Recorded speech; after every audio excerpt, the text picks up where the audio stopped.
Vous savez qu'une adresse web, c'est www.quelque chose, mais comment ça marche exactement? Je vous explique les URL en 3 minutes.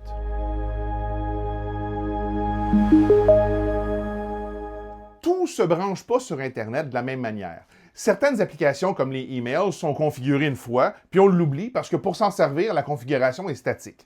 D'autres, comme le web, c'est l'utilisateur qui dit explicitement où il veut aller. Une URL pour Uniform Resource Locator, c'est le nom officiel de ce qu'on appelle communément une adresse web. Pour comprendre, prenons une adresse super simple mais classique.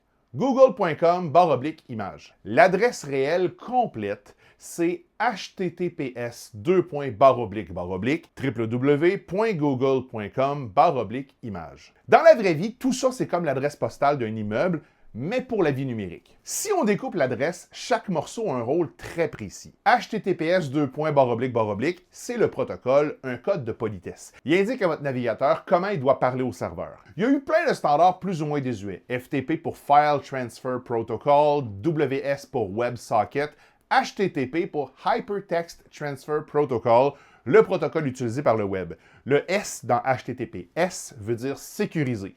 J'ai d'ailleurs une capsule sur l'encryption sécurisée. www, le sous-domaine. Historiquement, ça voulait dire qu'on cherchait à entrer en contact avec la partie World Wide Web du serveur, par opposition par exemple à un serveur de fichiers ou de courriel. Aujourd'hui, c'est quasiment décoratif. Google, c'est évidemment le nom du domaine, c'est le nom de l'immeuble où vous voulez aller, c'est la marque, c'est l'identité du site. Le .com, c'est l'extension, ou on appelle le TLD, le Top Level Domain. Si c'était une adresse postale, ce serait dans quel pays le bâtiment est situé. .com pour commercial, .ca pour Canada, .fr pour la France, .org pour les organisations.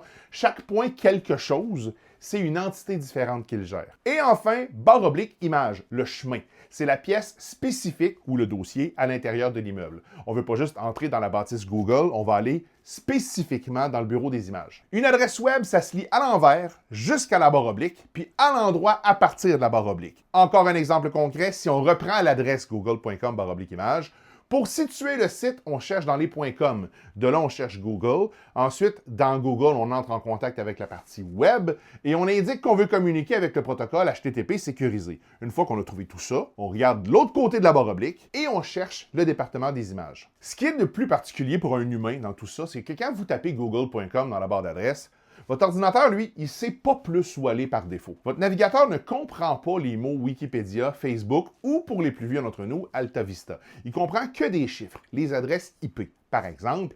142.250.190.46. Comme c'est impossible pour un humain de retenir des suites de chiffres pour chaque site, Internet utilise ce qu'on appelle le DNS, le Domain Name System. C'est exactement comme le répertoire de contacts dans votre téléphone. Si vous êtes ami avec Batman, par exemple, puis que vous voulez l'appeler, dans votre téléphone, vous allez cliquer sur son nom, mais votre appareil, lui, il compose son numéro.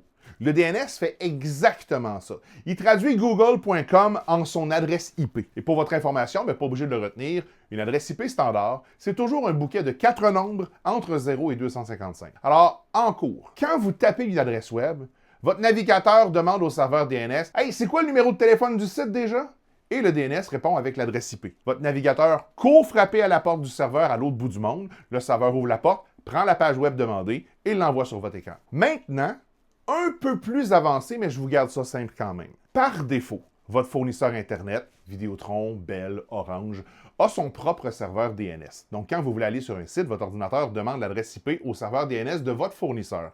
Mais vous n'êtes pas obligé de vous servir de celui-là. Beaucoup d'utilisateurs préfèrent le remplacer par soit celui de Google, dont l'adresse est 8.8.8.8, ou de Cloudflare, 1.1.1.1. Je vous en parle parce que dans les commentaires, on m'a déjà demandé les avantages et les inconvénients de changer le serveur DNS.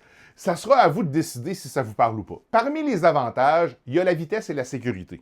Google et Cloudflare ont des infrastructures partout dans le monde et votre page web peut s'afficher plus rapidement en passant par eux que par votre fournisseur. Mais ça n'améliore pas votre vitesse de téléchargement. Juste le temps entre écrire facebook.com et que la page apparaisse. Au niveau de la sécurité, les grands fournisseurs de DNS intègrent des protections de sécurité directement à la source. Si vous cliquez par erreur sur un lien de phishing ou un site connu pour propager des virus, Google ou Cloudflare vont refuser de traduire l'adresse IP et vont vous afficher une page d'alerte. Au niveau des inconvénients, le plus gros, c'est la protection de la vie privée, surtout chez Google.